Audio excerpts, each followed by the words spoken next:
All right, welcome everyone. Thank you so much for coming to our May STC Florida chapter meeting, our STC Summit reunion and recap.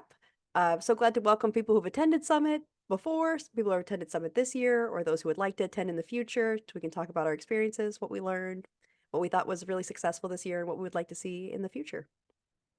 Just a quick overview of our agenda. We just finished our networking time and a little bit of, sharing of pictures from the reunion. I've got some in the slides, but they're also in the chat for those who are joining along. And going to go over a little bit of welcome and announcements from the chapter. And then I've just got some slides recapping different aspects of the summit.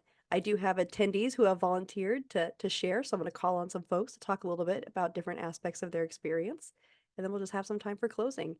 Please feel free to use the chat along or raise your hand. Use the little raise hand function if you have something you want to share.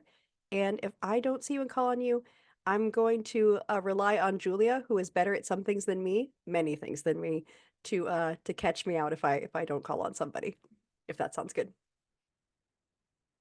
So, welcome from the STC Florida chapter. We're really glad you're here. I am Bethany Aguad, the president of the Florida chapter. I think I know most of the folks on the call pretty well, but still glad to see some faces, new and old, returning to us.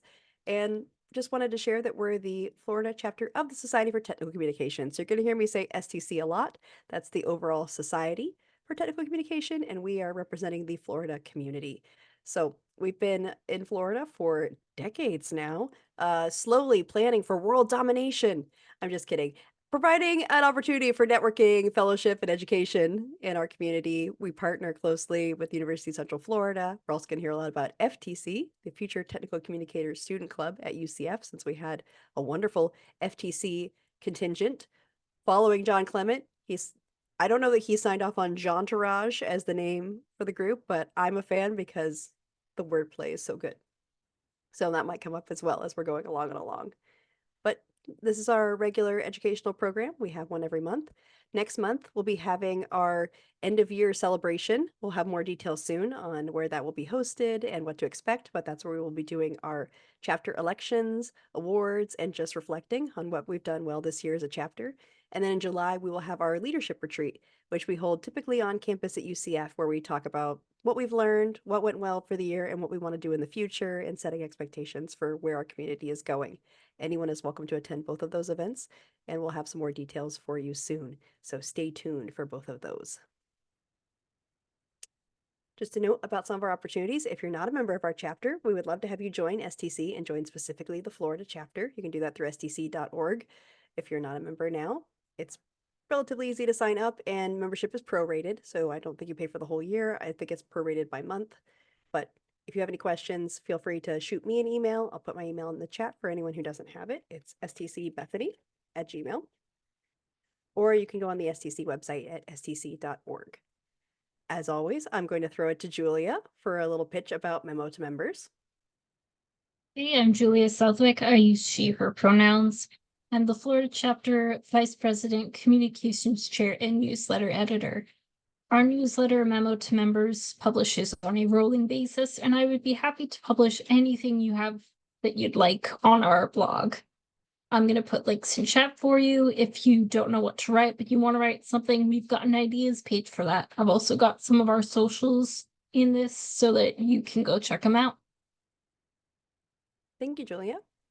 And just a reminder, we have volunteer roles open. If you're looking to expand your skill set, build your portfolio, give back to the community, happy to have you reach out at my email, stcbethany@gmail, or to our adco at STC Florida. We're currently looking for someone to serve as our recognitions chair, and we have other roles if you kind of want to shadow one of our officers. So lots of opportunity there. Feel free to reach out. We're happy to connect with you. And if it sounds intimidating, we can also work on smaller projects. So for instance, Dominic has been working on our policies and procedures, which he's done a great job putting together a new version that is bringing us into the current century for our policies and procedures.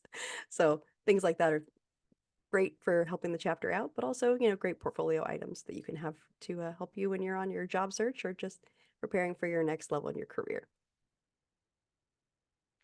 So I just put a slide about the summit. This picture I took at the welcoming expo that was with Tim Shaw, who is the new executive director of STC. Formerly, we had a CEO. So basically, he is the leader of the STC office and works with the STC board of directors. And this is the annual conference that they host every year. It was online for a couple years during the pandemic, but typically it's fully in person. And it's a series of educational sessions and networking opportunities and meals and all sorts of other things where you just get to connect with other technical communicators from around the world. So I did want to see, for those who have attended for the first time, what were some of your initial thoughts from the summit? I was going to call on Julia, who I really brought into the deep end of a first summit experience. Not only was it her first time attending, she was also co-presenting with me and Rachel Swartfigger for her first presentation. I had a lot of fun, met some cool people, handed out some business cards. I've been making a lot of LinkedIn connections. It was a good experience and I would do it again, especially if I'm co-presenting. I don't think I'm quite ready to present by myself yet. Yeah, it can be a little intimidating, and some of the rooms were quite large for presenters. I was going to ask Jessica Krieger, how was it presenting for you? Oh, you are muted. Yes, so We can hear it, you. yeah, can you hear me now? Yes. Okay. Yes, it was a pleasure to present, to be able to talk to my peers and colleagues, and it's exciting. I always enjoy it. I've presented at quite a few summits now, and it is something that if you're not used to presenting, that you would probably want to practice. But they do offer practice rooms and they do offer practice sessions if you want to with the people from the STC. And so you have plenty of opportunity to beef up your skills if you'd like to. Yeah, that's a great point. It can be intimidating, but there are resources to help if you're looking to, dip your toe in the pool, so to speak. One of the things I want to talk about was the themes. So on the bottom of the slide, it says Tech Comm in Action. I used the Summit slide template. That was sort of the general theme for what the sessions were going to be about. So in the past, we've had a few different themes for Summit, kind of reflecting where the profession is and what people are looking for based on what the conference committee decides. And this where they're really focusing on practical things. What can you do? What can you take away? What can you share? And making it very active and interactive. The other thing that came a lot was change. STC has been around for, was it 70 years? I should know exactly. I think we had our 60th anniversary. So it's been around for a very long time. And there's a lot that the society needs to do to change to move into, into a space that's meeting new generations' needs, changing how we deliver things, how we connect with people. So they're looking to do things differently, and some of that was changing up how Summit went and making things a bit less formal, more engaging, more direct, more interactive, and also changing the structure of some of the sessions. So instead of having pre-conference workshops the day before that take up a lot of time, instead they were interweaving those throughout the summit and making them more available to everyone. So they were also trying to make things accessible. So I was going to see, for those who have been to a summit before, what did you think of the changes to the format? Maybe say, can I call on Miranda? Oh, I know sure. you've been before. A couple of times. Mhm. I liked it because as someone that's been in leadership, both at the chapter level and on the society level, it doesn't matter what your role is, you're going to get feedback from the membership. So what I appreciated was seeing actionable things and specific steps that basically the leadership put into place to say, yes, we heard you, we're listening. So I felt like well, not maybe not all, but a good number of objections or barriers that people might have had to attending previously. Oh, I can't miss that much time from work, or I live on the opposite coast from where it's being hosted, or to your point, like, oh, those pre-conference workshops, like to come in a day early and to ask for more funding from my employer so I'd be able to go in a day early or stay a day late. Like, they really were intentional about redesigning that experience. But I feel like the heart of what we enjoy, which is really just connecting with people, because people have different types of work situations. Some folks are on a really large group or documentation team. Other people are lone writers and the onlyest person that does what they do. So I feel like they did a lot of things to logistically accommodate, but they did not rip out like the heart of the thing that makes the conference the conference. We still had lots of opportunities to connect, enjoyed lots of the conversations. And to me, the conversations and experiences that we had in the hallway or grabbing hors d'oeuvres at a mixer or going out to dinner, like those conversations were meaningful in the same way, and kind of delightful because you knew what was happening on the schedule, but you didn't know you were going to run into someone from Germany or Australia and talk about what those things were. So I feel like they did a really good job with that. You probably won't call on me again because my answers are really long.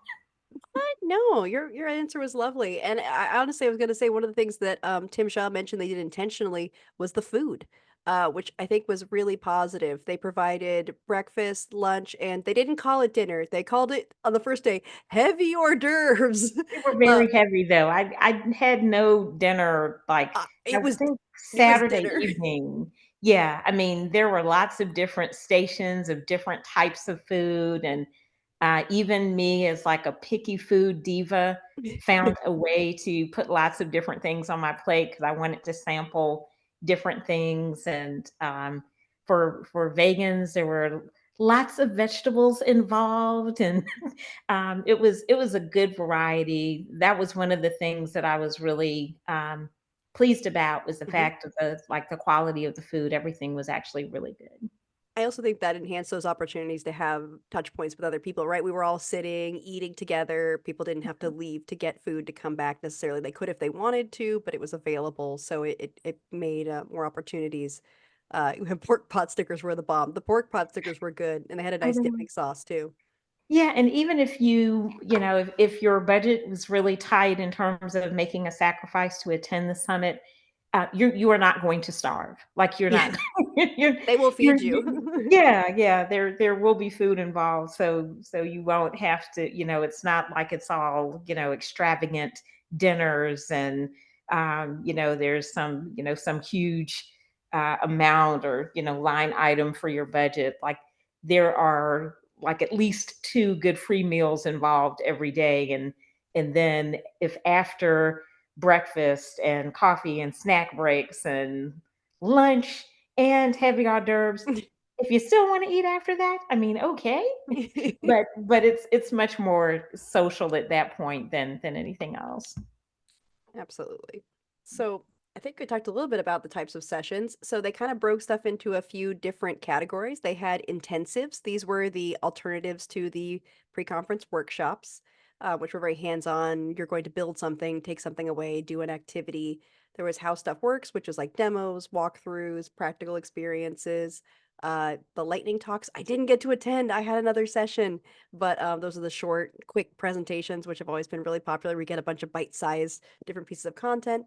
The poster session, where people provided full-size posters on areas of research, interest in TechCom, were available throughout the summit. And they also had periods where the people who were presenting them would stand near their poster and they could talk about what they learned or share their experiences and answer your questions. And then, of course, there were panels, on a topic. So some of those were on Gen AI. I was on how to interview subject matter experts, a lot of different formats. So I was curious for some of the first time attendees, since you don't really have like past summits to look back on. What did you think of the formats? I might call on Jonathan. What did you think of the formats that you experienced? Because you said you went to some of the Gen AI ones, which I think kind of spread across the different types. I thought the formats were pretty good. I didn't get to go to any of the lightning talks. In fact, I just put it in the chat as a Right. joke that I blame Jason for not letting me come to any of the lightning talks. Hmm. Um I think in relation to the posters, uh I don't know if all majors at UCF do posters, whether it be in literature. I know almost all the engineering Yeah, very departments STEM. do that, physics. Um, and I'm very familiar with those, albeit I think they really do a sucky job trying to do a poster. Oh, the engineers. Oh God, they are not graphic. Well, actually, they're actually I take that back in some way. Um, there's a lab called the Draco Lab at the University of Central Florida that did amazing posters. Um, Maybe I'll take some pictures of them in the future. They're very, very aesthetically pleasing, and I learned a lot from them. Um, I think the poster sessions were wonderful. I would love to see more posters in the future. In fact, if I wanted to contribute something to the posters, You should submit a poster next year. perhaps I should. 100%. Yeah, absolutely. Um, how stuff wo- the How Stuff Works series was pretty wonderful. Although I think that there was a lack of interactivity with them in some ways. I think we if STC encouraged more of bringing your own electronic devices, Yes, that was a or bit of a like miss. your laptop We did have some computer. times where some of us went to sessions and they said, "Great, now we're gonna do it on your laptop," and we're like, "Oh shoot, I'm on a work laptop. I can't install something on," or "Oh, I left my laptop up in the room." So, and maybe some of those it would have been nice to have a heads up, like if you bring your device, you'll be able to participate more. Yeah, and I think that if I think one way that we could encourage that next year is if we um instead of encouraging people to bring backpacks with them when they travel, maybe bring like a satchel of some kind where they can include their laptops in there or whatever portable device they want to carry. Um, Yeah, I'd Now love to for the see a panels, laptop recommended, like checkbox or something. yeah. Uh, I know I'm not going in order of the types of That's sessions, okay. We're but not going super structured here. intensives were pretty interesting. There was an 8-hour intensive? I think they had like there was one that was scheduled. I did not attend any of the 8 hour ones because that sounded crazy to me. I don't have the attention span for eight Oh no, hours. I wouldn't either. I went to some 2 hour ones. 2 hours felt good to me. Yeah, I'm more of a person that would take it piece by piece. But there I believe Cindy's presentation of flowcharts was an intensive. That was in my opinion one of the best ones. And it was perfect for it because we got to work with flowcharts and do like simple prompts with that. But I think the best ones though were the panel discussions because I think there was a lot of interactivity with that. People could ask whatever questions they had about what was going on. There was no niche question for a presentation. So there was no almost little limitations on what could be asked, aside from the inappropriate stuff. Don't I mean, but who wants Which to no, do that? no, no. Yeah, It's yeah. people are Who nice wants to at do that? STC Yeah. conferences. They're well behaved. But yeah, I think that's pretty much about it. I don't know if I'm missing anything No, for that the was a most great part. recap. Anyone else have feedback on kind of the structure of the sessions, things you particularly liked? I like that this year they did the panel discussion. It's actually the first type that was different from last year that I got introduced to, and like it was the one I first volunteered for. On the first day, it was the prompt engineering, the getting your most out of generative AI, and it was like not JK Live, just the how AI can advance your skill set and career. That one was really good to like be like a volunteer for and like seeing the questions that people are asking about it and like getting the most of it. I was walking a lot back and forth, but it was good overall. Though I really enjoyed it. Yeah, so I think I'm going to move to my slide on the session topics. So they're all listed on the STC Summit website. I can share those, but I also wanted to share the slides. So for those who went or didn't go, I've been downloading all of the slides that were on the Summit app. So if you did not attend, you want to see what some of the things were that were covered, I've also pulled kind of a list of some of the things that came along. So we've already heard the Gen AI, prompt engineering, presentation skills. I didn't go to the presentation skills one, but I heard it was excellent. So lots of different things, docs as code, API, tips and tricks, all the resume stuff, things for getting hired. For those who went to lots of different sessions, what were some of the standouts that you were gonna remember going forward? I might call on John. You could talk about your own if you want, because I know you were on a panel. Yeah. Oh no, I won't do like my favorite session. The one I no, I won't do that. Yes, you're like the best one at the whole summit. No. But I really liked a couple of them. One was on. I did like the interviewing SMEs one. That well, also hi Rachel. That you, Bethany, and Rachel were both on. I really liked Well, that one. thank you. Yeah. And I just how it talked about. I did not pay John to say this. This is not. Okay, I'll send you my PayPal You're like, after. we're good. We're good. Yeah. Oh wait, well, but yeah, I would say my actual favorite ones were interviewing SMEs. I liked one done by Susan Kelly on uh assertive workplace communication, which is great. Um, and yeah, What did you learn about how to be more assertive in a workplace communication, John? a lot because as you can tell, I'm very soft-spoken. I'm not a well, yeah, needless to say, I'm not someone who will like boss people around or anything like that. But it was something that's like, in a workplace, there's of course like politeness and respect you want to have, but also if you're someone new on a team, I was also in a session with some others who were like newer to their teams or like the youngest on their team or like a level one tech writer compared to other higher ups that are working among engineers. It was talking about how can you kind of influence projects and influence your team or propose ideas while still being heard, being understood, and kind of like all about the way you frame things and all about kind of like how you insert yourself in places. Not just saying like, oh, I think we should do this, but being like, let's do this. I'm willing to help and, you know, um, pitch that process. I'm willing to like be part of the change in that process myself. So kind of like how to insert yourself and also um, push your ideas forward. So it was really good.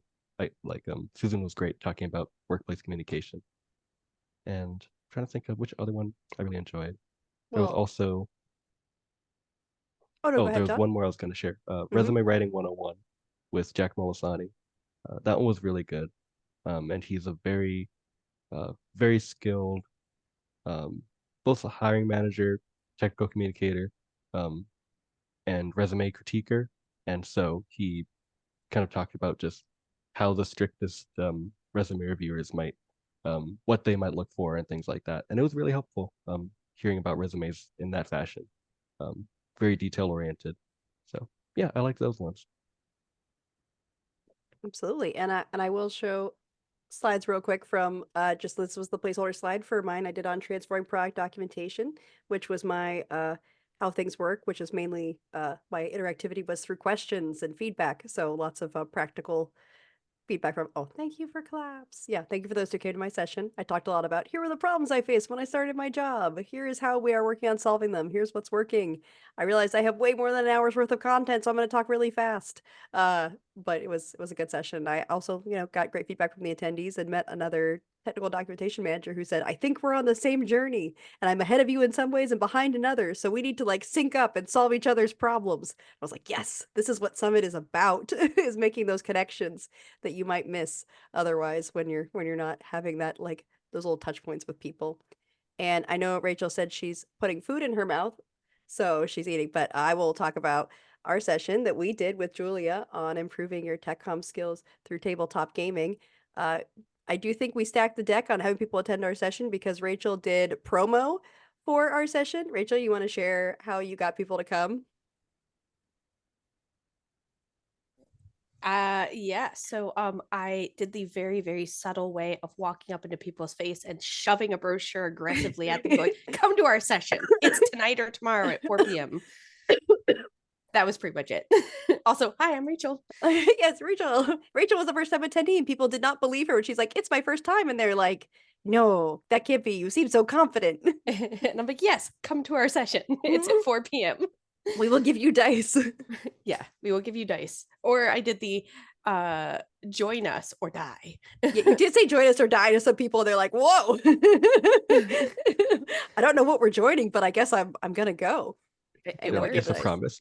We had a good turnout, so Yeah, so it was your first time summit, first time presenting. What did you think? How was it being on the presentation side for, well, that and the panel since you did two events?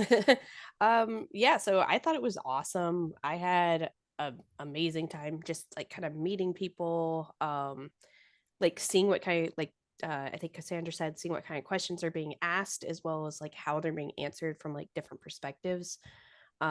Just generally networking and like hearing how people are doing various versions of TechCom, because like I know that it's TechCom and more. I know there's, proposals and operator maintainer manuals and, all sorts of things in between. But it was cool to like meet people who actually do the stuff. Um, Presenting was fun. It's a lot like DMing where I go like, I'm hype, I'm hype, I'm hype, I'm nervous as heck, I'm nervous as heck, and then we start and I'm like, okay, I'm cool. I felt like once we kind of got going, we all just kind of fell into like a pretty good, rhythm with everything. And the panel was great because it was very loose structure. So I was just kind of asking questions, answering questions. Yeah, and for those who haven't presented before, STC is an awesome conference to present at because I don't think I've ever seen a more supportive audience. People want you to do well, they want to learn from you. Like no one is looking to trip you up or focus on any mistakes. Like it's people are just like, what do you have to tell me? I want to learn. Let me take notes. So it's really a positive experience, I think, and should take a lot of the pressure off as opposed to maybe some other more formal presentation styles. Mm-hmm. I see Miranda nodding. Is that your experience as well for STC?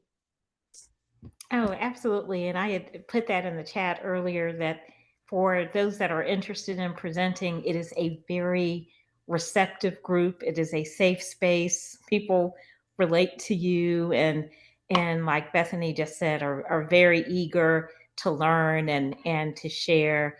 And I think there's a good give and take. Like you can tell when people are asking questions or sharing their experiences that people are very interested in what you're sharing, and then you kind of open the floor and and allow other people to provide scenarios or situations. But you can tell by the nature of the questions that people are just very engaged. You are definitely among your people presenting there.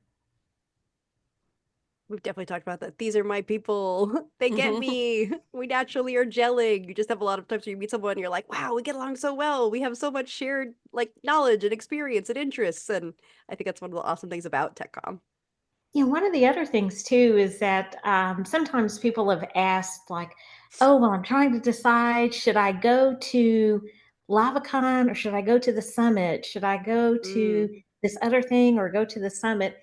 And all I say is, well, the founder and organizer of LavaCon is a member of STC, and he's going to be at the summit. And he's And that's presenting. the case, right, for so many of the other things. It's like STC is like the parent, like foundation organization, and then there are other things that may branch off from that. But if you want that really great survey of what is happening in the profession on the whole, that's definitely what STC is, and that's why it really attracts, because it's like that foundational thing to everything else. Absolutely. So I think I shared in the chat the link. Can you guys see my Google Drive right now? These are the handouts. So you can see some of the topics there, great graphics, building your digital fingerprint, lots of different slides, presentations, handouts. We do have a lot of documentation. It makes sense in our line of work. And I highly recommend going through these if there's anything that catches your eye. I think for those who didn't have their slides on here yet, I'm going to keep an eye on Slack and see if I can accumulate. So this drive might grow, but just wanted to make that available to everyone because I was also going to talk a little bit about the app, which was interesting. We've had an app some years and not had an app others. This had, like a list of the sessions on a calendar, and when we had room changes, it would show what room things were in. And like the SCC office could send notifications like the business meeting is starting in 20 minutes, and it would pop up on your app, and you could download handouts if the presenter had sent them in ahead and they were attached to the session. And there was some feed and chat. It wasn't a full super robust app, and I think Rachel, was it yours that crashed all the time? Sorry, Rachel's on mute. But I'm not sure the app was 100% successful, but I certainly preferred it to not having another place to go to look at information. But Slack was probably the supplementary sort of chat functionality that most of us were using on the STC Slack. So I was curious who had feedback on the app experience. I would just say from the volunteer side, like FTC student volunteer side, it was very helpful scheduling wise in terms of Mhm. being able to see everything that was on the schedule, pick what you want to on the schedule. Because in past years, um, especially as a group, we tried to figure out when each of us were free and things like that. We ended up just like huddling around either a laptop or a TV, and booting up an Excel sheet, and then I don't know if anyone knows that picture of like the guy with the evidence board. He's pointing to it in the back. He's looking And all there's crazy. the strings, the conspiracy board. Yeah, like 10 million pictures and he's pointing to like conspiracy. That was basically us huddling around an Excel sheet trying to figure out our schedule. So it was nice having the app and be able to be like, oh, I want to pick this, I want to pick this, and seeing like your schedule for the day on there. Yeah, others thoughts on the app? I really Um, enjoyed using it as a resource. Oh, I apologize, That's Jonathan. okay. Go ahead, Joy. So you're saying Yeah. you liked having the app as a resource for checking the schedule? Definitely, yeah. Just like what you and John said, and I also found other resources such as the map to be useful, especially when people asked us, the volunteers, where to go. And yeah, uh, all in all, it was a really great app, and I made a lot of use of it throughout the event. So the one thing you would want they had in a previous app, Joy, was they had gamification, where the more you interacted with the app, the Wow. more points you got. You would have been all over that, it sounds like. Oh, Maybe definitely. That maybe sounds next really time. fun. Yeah. When it was in Orlando, I was taking the app points too seriously. Jonathan, you had something to add? I was gonna say I love the app too, but I think the one complaint that I really had about it is that it was not very good about, I didn't know if we were supposed to be provided with it or not, but I don't think that there was the sign-ins were very good. Mm, Uh, and I think that if we were able to sign in with our own STC profiles, like we do online to like renew our memberships or to yeah, have it all be access, connected. yeah, or to access intercom or whatever it might be, um, I think that was the only thing, but I loved the scheduling feature though, because then you could just browse through what the schedules were, and who's doing what the presentation will be about, and I thought that was beautifully organized. It was simple, it wasn't fussy in any way, uh, and I loved it because of that. Yeah, uh, I don't Yeah, think I have anything else to say for the yeah, most part. good Yeah. feedback. Rachel, you have something to say? I saw you coming on video. You gonna talk about the app? Sorry. Yeah. Toddler needed me to put the transformer in timeout. What did it do? I think it fell on him. Because he holds it up over his head and plays and then drops it, you know. Oh, So he's okay. Optimus Prime. Optimus Yeah. Prime. Actually, it's Bumblebee, so Uh, Optimus Prime is fine. He's not in trouble tonight.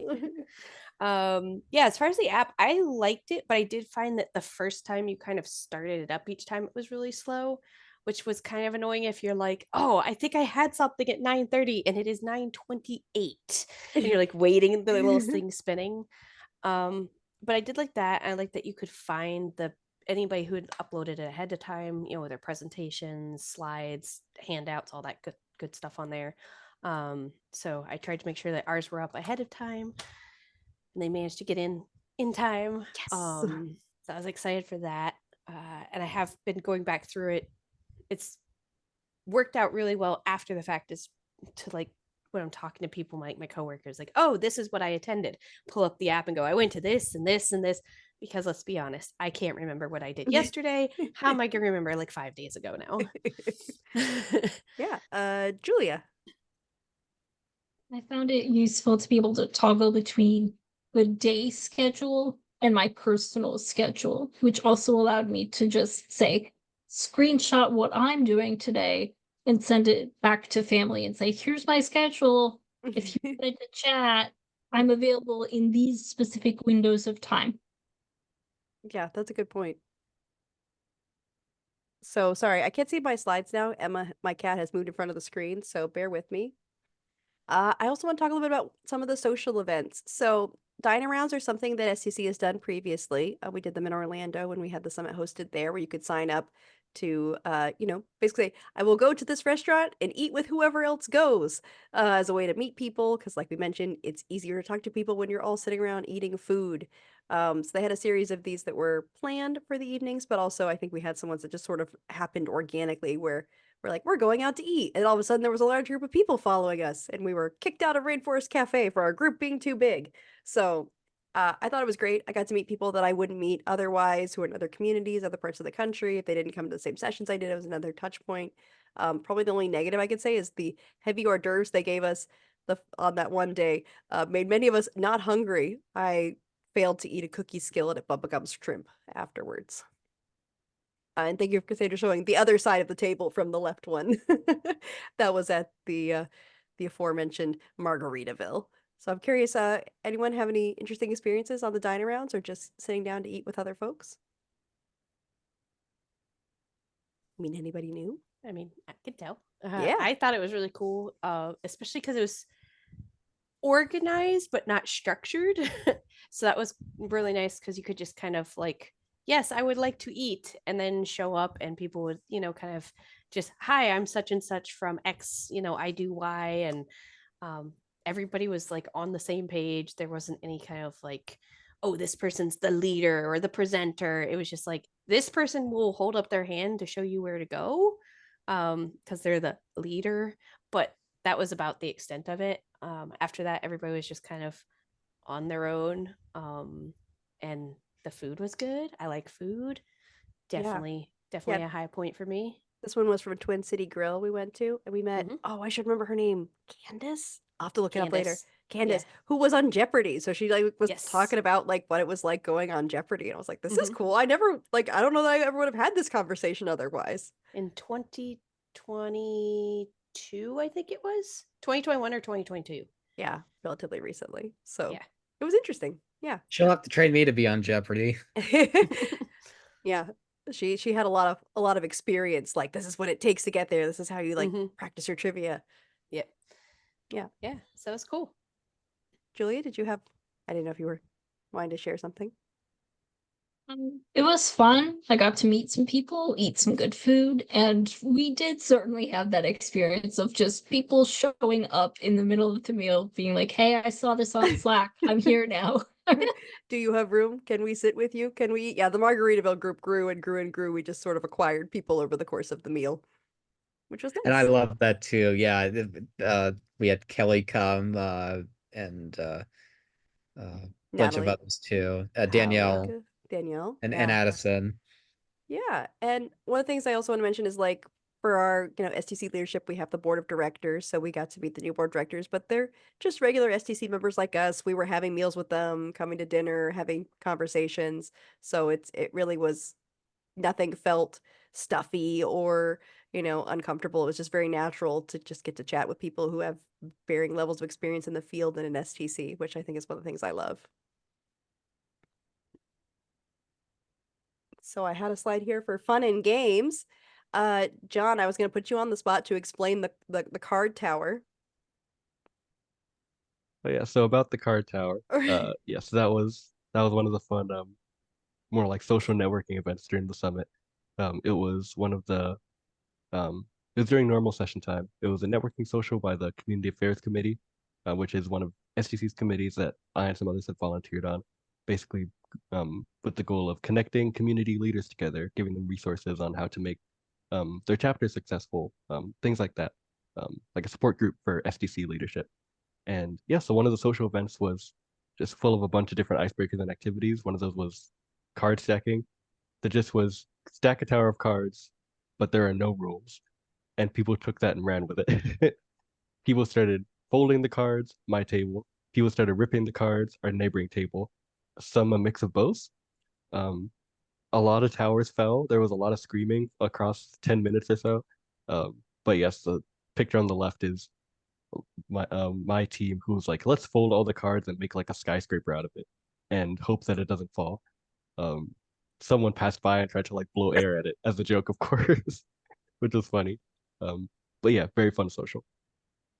Awesome. And Rhonda, you mentioned you're being a party animal playing card games. You mentioned you learned some new card games. Was that with Tim and Yes, company?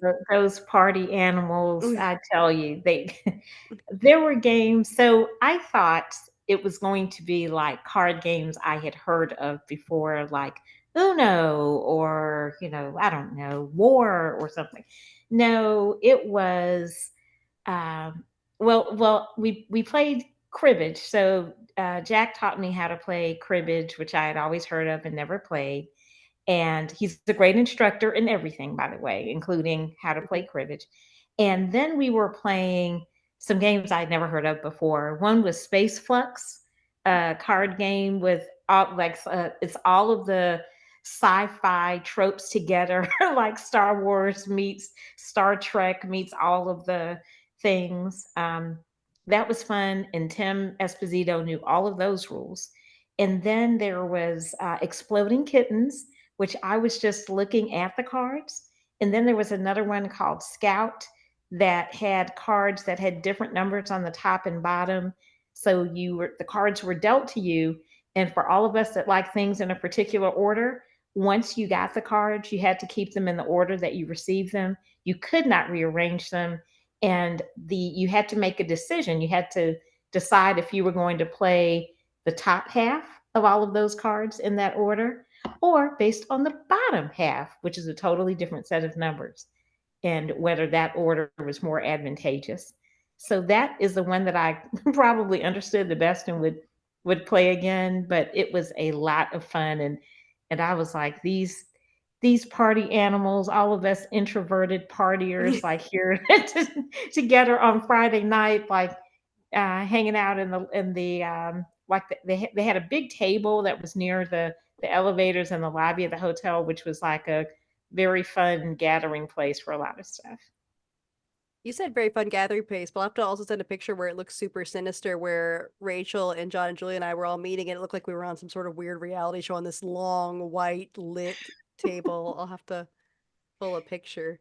John, Yeah, I was telling John looks people 5 by years the old. end, yeah, about turning around slowly because of the ways that the chairs were, because there were these like bright orange chairs around this like stark white table. So if you spun around slowly, you could look like a villain in like a Austin Powers movie or something. Yeah, it was a lot of fun. There you go, sharing some pictures.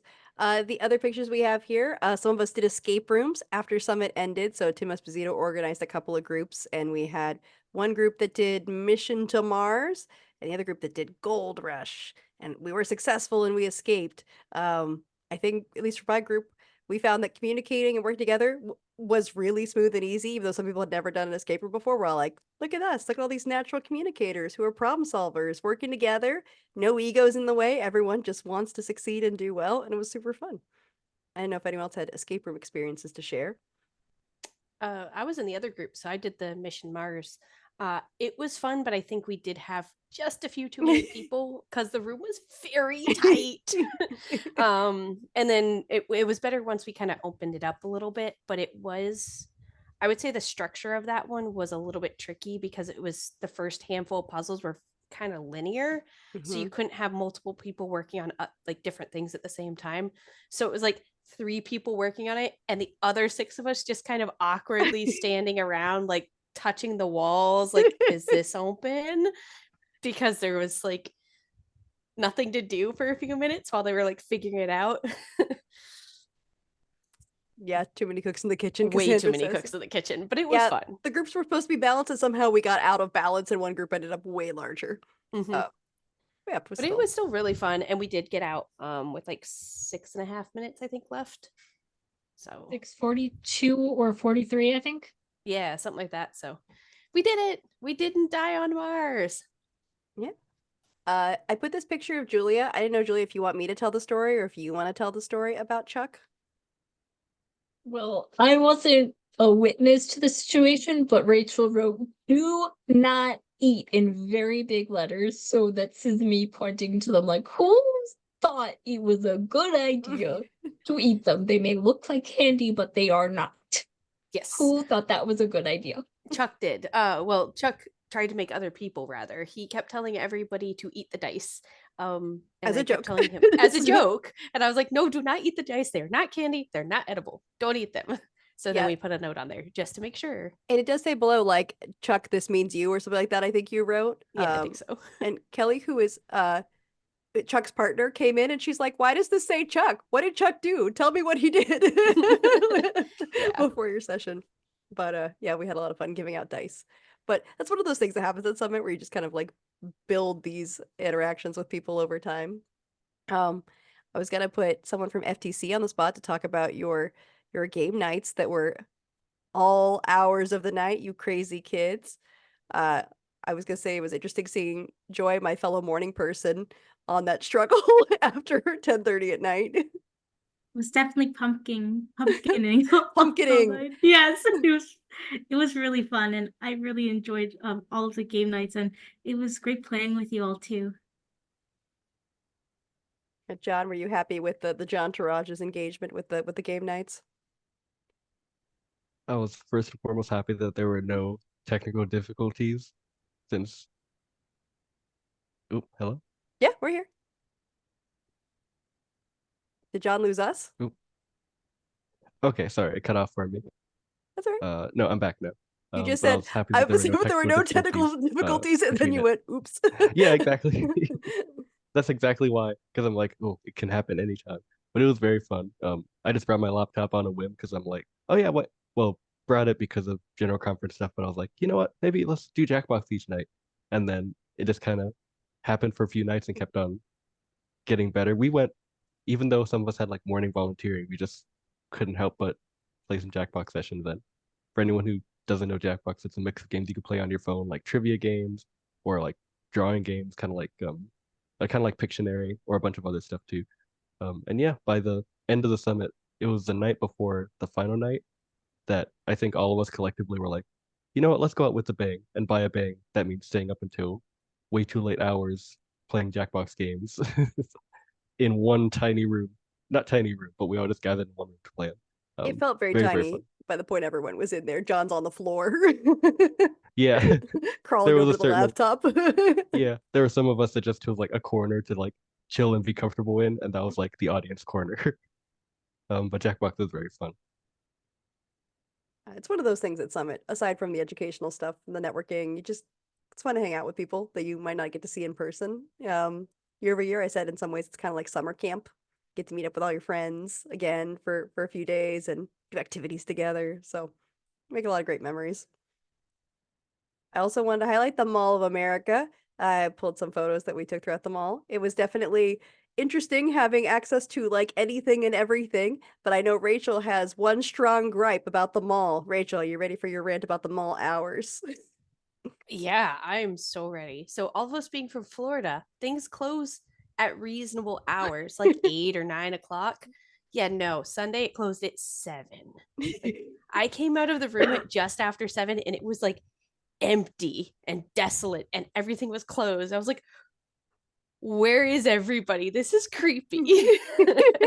Yeah, so my biggest gripe is that for it being literally the Mall of America, I would have thought it would have been open a little bit later. I'm not thinking like 10 or something, but at least like Florida hours. At least like 8 or 9, right? Yeah. And even just like the food court or something, but no, everything was like closed, locked. Just it was dead at 7:15 or whatever, and we basically closed down Margaritaville. We did. Yeah. Cassandra's sharing pictures. Yeah, and also things opened at like 10 or 11. Yeah, it opened really late too.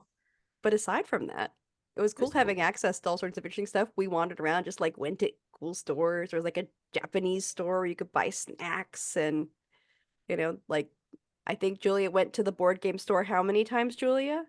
And got dice bag. So many dice in this bag.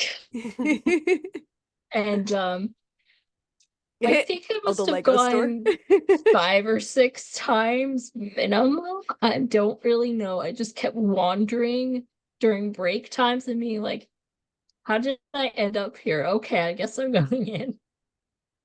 Yeah, it was on a natural path. There was a Barnes and Noble, so it was cool just getting to walk around and see all kinds of things. Yeah, Lego started like 3 Starbucks and like Bath and Body Works.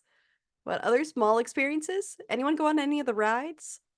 Oh, we did. So there's a picture I put of like the group of us. So we went on like some roller coasters, and then me and someone else really wanted to like keep going on rides, so we went on an additional 2 roller coasters. They were really fun.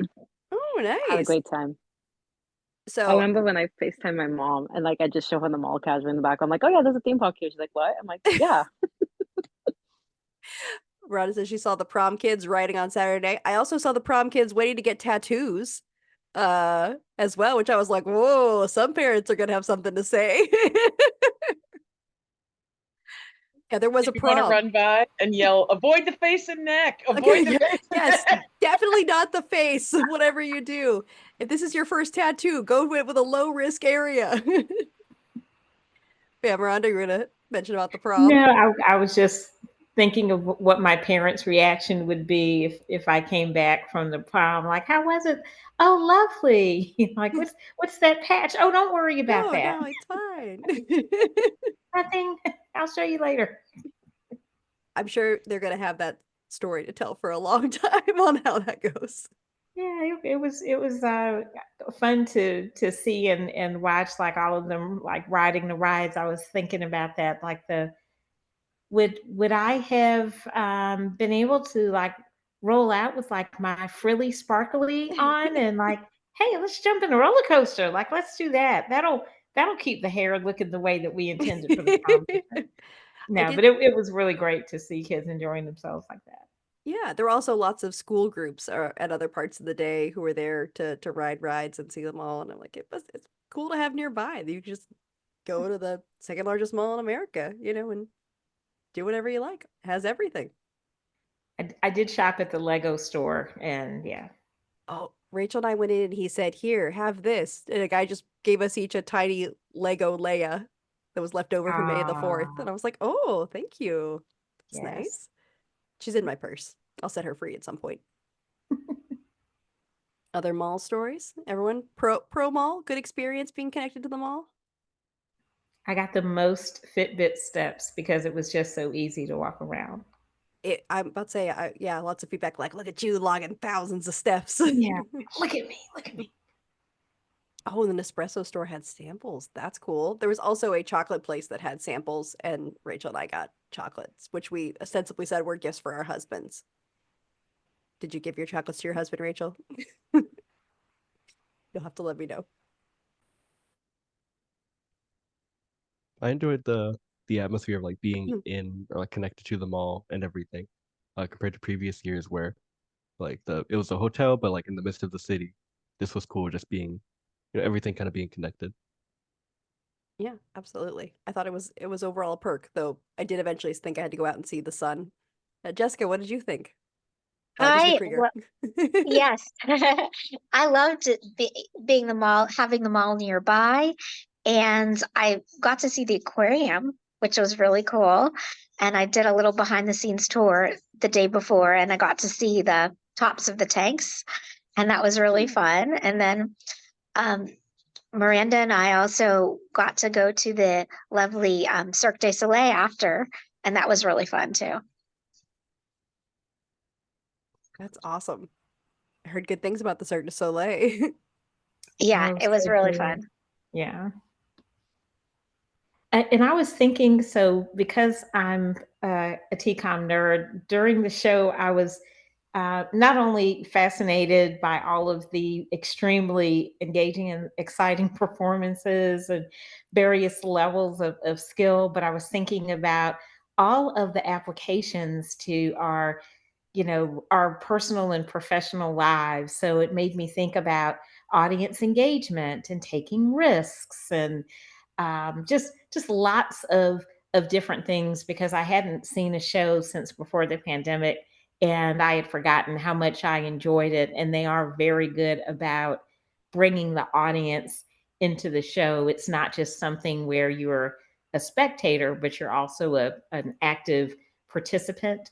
And I think that that's part of what the allure of the Cirque du Soleil series is. I've never been, but I think you inspired me. Now I want to go. I feel like I've been missing out. I just had no idea. So time to look at it differently. I did want to share. I know we have some folks here on the call and other folks in STC and in FTC who have shared their experiences. No, I want to send this message. I was trying to share all the links. It says my message is too long. One moment. I won't pull them all up one by one, but just folks sharing on LinkedIn, what their experience was like at the summit. I still owe a post, and thanks everyone who tagged me and tagged other people on STC and the presenters that you went to. It's a great way to, highlight what the society's doing, but also, bring people into that experience. So I think it's one of those really great things to see sharing that on social media as well. So We've got 5 minutes left, so they scheduled this until 8. But for those who didn't go or who would want to go, or even those who did, what are your questions? What are you curious about? Anything you want to know?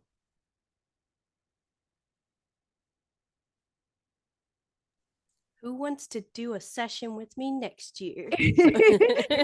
Recruiting, join us or die, Rachel. Recruiting. I'm good Wait. at doing dialect. So. Oh, dial? No, sorry. I'm kidding with I have a you. question. Yeah, Janet. I'm so curious about the AI situation. Mm-hmm. Because recently when I've talked to people who I don't know well yet, they're like, so what do you do? And I tell them and they're like, are you concerned about AI? And I am. And so I wonder what you all learned at the summit. Yeah, I'm going to tag Jonathan in first since he went to multiple AI sessions. I also have notes from some of mine that I can share. I should probably put those in the drive. Oh, what was going on? Just Question, curious. what'd you learn about AI? Oh, well, I learned a lot about prompt engineering and specifically how to create um assistant GPTs, as they call it, which are bots customized for your own need. That's a new feature of the recent version of ChatGPT, which is 4.0. Although it's probably gonna ChatGPT is changing so much since we've last talked, you know. Um, but prompt engineering is pretty interesting. I think it's gonna be uh on my end. I'll give you an example. Um, suppose I want to have an artificial intelligence bot to create or calculate the area of a circle, or perhaps to create the area multiple areas of a circle, perhaps using some calculus or whatever. I could devise a program with that in mind, and then have and then perhaps do a plugin and make an assistant bot with that. And the assistant would be customized to do whatever features you want. I think that was a lot of fun, and Jason Kaufman was the one who did that, and that was on the last day. Although that was more for prompt management teams. Uh, I personally loved it myself. The prompt engineering stuff is going to be pretty interesting, in my opinion, for technical communicators and for people on my end in engineering. Sorry if I have to relate to my profession, but No. we do a lot with artificial intelligence. In fact, we're the ones who are trying to get the technology going. So Yeah, Oh, good. So Janet, from my perspective, is a lot of people talking about, considering AI like a tool set. So a collection of tools that you can use. Some people use it for content generation. Some of the advice I heard was treat it like it's like a junior writer, a novice who's not very experienced, but who can produce content for you and you can provide feedback, and refine it from there. Others see it as sort of a brainstorming and refining tool or a template making tool. Depends on which specific, one. There's Gemini and ChatGPT and all sorts of other different things and specific ones for transcribing audio from calls, like we see popping into others. Was also talking about how we're going to see more of these interactive things in other applications, like Adobe adding that, or Canva has like an AI integration. So we'll see more and more of those just sort of appearing alongside our existing and kind of that co-pilot model that Microsoft, branded their tool Copilot, but thinking it's sort of something that sits alongside you in the application you're working in to assist you and streamline your workflow. Hmm. But I would say overall the tone was positive and not be afraid it's taking your job. It was more like we're actually in a good position. We are people who care about technology and communication, and we have this amazing, opportunity at our disposal to adapt, as the technology evolves. We're here as it's happening. So it's not something that's happening. It doesn't have to be happening to us. It can be happening with us and for us as we're looking Right. ahead. exactly. And for people in my profession, it's a blessing to have artificial intelligence. An absolute blessing to have it because a lot of stuff that we do is very time consuming. A lot of it uh takes a lot of human labor to do if we were not using the technology that we have right now. And I think artificial intelligence is going to allow for a very wonderful progression of better computers, and for those computers to make even better artificial intelligence platforms. But I do not think in any way, despite the rapid technological progression that we have right now, that technical communication jobs or technical communicator jobs, technical writing jobs, uh, uh, creative Yeah. writing things, I don't think those are going to go away. And I say that because I think that a lot of stuff in terms of writing and stuff like that, I think has to come from human perspectives. I don't think artificial intelligence can have the capabilities to do that, although it may seem like it. Uh, and I think we could easily detect what is really made by humans and what is not made by artificial intelligence. It has many, many years to go before we get there and before we start training them to have Yeah. human thought patterns, I guess you would say. The Because main all we're really training them on is to use their own minds of a computer to do stuff for us. yeah, It's all electric circuitry. yeah, it's the human in the loop model is kind of the thing, right? So even if it's part of the process, it needs a human being to refine, give feedback, curate, prompt, all of those things. Miranda, I saw you put a very nice statement in the chat. Do you wanna close us out with your thoughts based on what Yeah, you I'd said? like to hear that. Thanks. Yeah, I appreciate that. And it really just supports the things that you all have said, that we're at the beginning of this. And as someone who is years old, like I remember when there was this advent of the thing called the World Wide Web, and there was a similar concern about what does that mean for the life of a technical writer? What does that mean for the profession? And it is a paradigm shift, but we are at the very beginning of that shift. So the jobs of tomorrow, it's less about it being a threat. I really like what you said, Bethany, about it's something that we are with and sort of at the edge and well positioned for. It's really not a threat because it can make us more efficient and productive at what we do. So some of the things right now that are extremely time consuming slash aggravating or annoying, there we are now able to just be freed up to do other things. And the AI and the fact that we are well positioned to be key contributors to that really positions us well for the future. So it's not a threat so much as it's just intriguing about thinking about the possibilities and what that means to the future of the way that we work. That's perfect. Thank you, Veranda, for bringing it all together. I want to thank you all so much for joining us for our reunion and summit recap. For those who got to attend sessions, we will be in touch because we do an August meeting where we do specific coverage of sessions we attended. So, kind of a distillation of things. So, if you are interested in some of the topics we mentioned, we'll see if we can drill down to those deeper in our August meeting. So, stay tuned for June. Our end of year celebration, our July leadership retreat, and then our August, we call it Wash Lines as our annual event where you get to pick from different summit sessions to see the recap of and get all the slides from those who attended them. So I'm really grateful for everyone who spoke up and shared your experiences. We're glad to have you. Glad for those who got to go to Summit, for those who didn't. They're really focusing next year on making it affordable and accessible to everyone. So keeping registration down, including food, and putting it in a location that's not too difficult for people to get to from different parts of the country. So I hope we'll get to see more and more folks at Summit going forward. Thank you so much, everybody. It was great to see you. Great to see all of you. And if y'all have any questions for me about the summit, please come to me if you wish. Sounds good. Thanks, everybody. Thank you, everyone. Stay safe, everyone. Thank you. Have a Thanks. good night. Good night. Bye.